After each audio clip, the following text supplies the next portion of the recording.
I realized right away there's not a whole lot of acceptance in the gun space because I guess I'm not really sure why. Technology people tend to be in their own lane, gun people tend to be in their other lane, and surprisingly, there's not as much crossover between the two as you would think, even though deep down at their core, those two communities have a lot in common. And I used to think the same thing about the marijuana industry and the gun industry. And for a lot of the same problems, they have issues accepting credit cards, even in states where it's legal to purchase marijuana. Maybe they don't really have anything in common with gun rights people, aside from the fact that they believe that they should be able to do what they want, from a victimless crime standpoint, that they should be able to be left alone.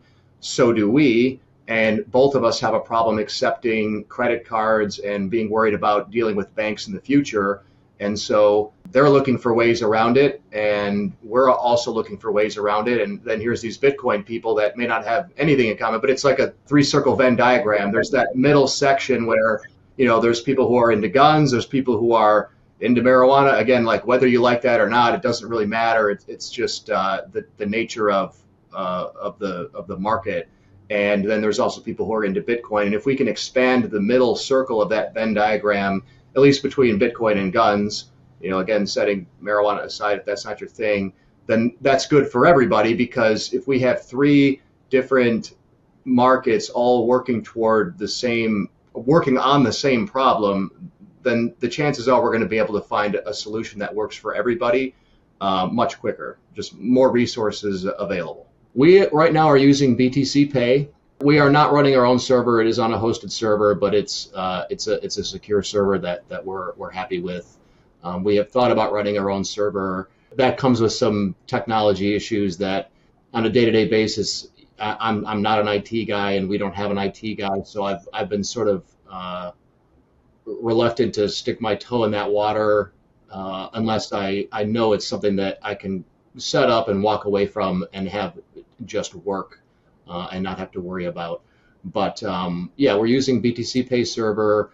We're running it on a Ronin Dojo node, and I have one of those also at my house. A couple of my employees have them as well. Actually, got them nodes as a Christmas gift 3 years ago. The proliferation of social media technology, while horrible in a lot of ways, has connected groups of people that might never otherwise have anything in common or be able to talk to each other. And so, you're seeing, like a little personal anecdote.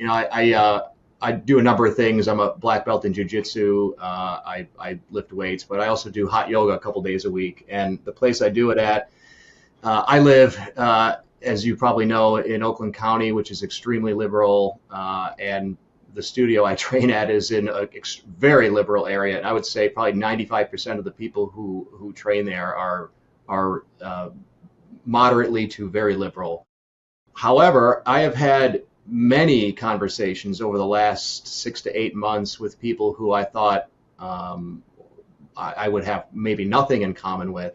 And you start talking to them a little bit about, they ask you what you do and what you do in your free time. And so I talk about, I've been doing jiu-jitsu for 20 years. I know all about self-defense. I teach it for a living practically.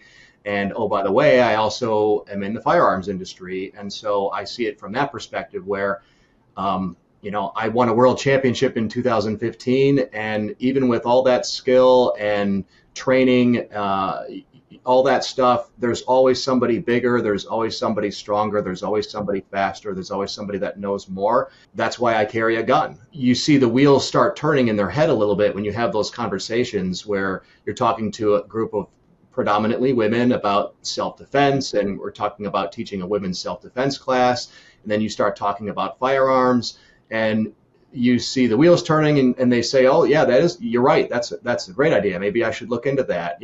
And so even though we may disagree on almost everything else, you can start to slowly red pill them on things that make sense from their perspective.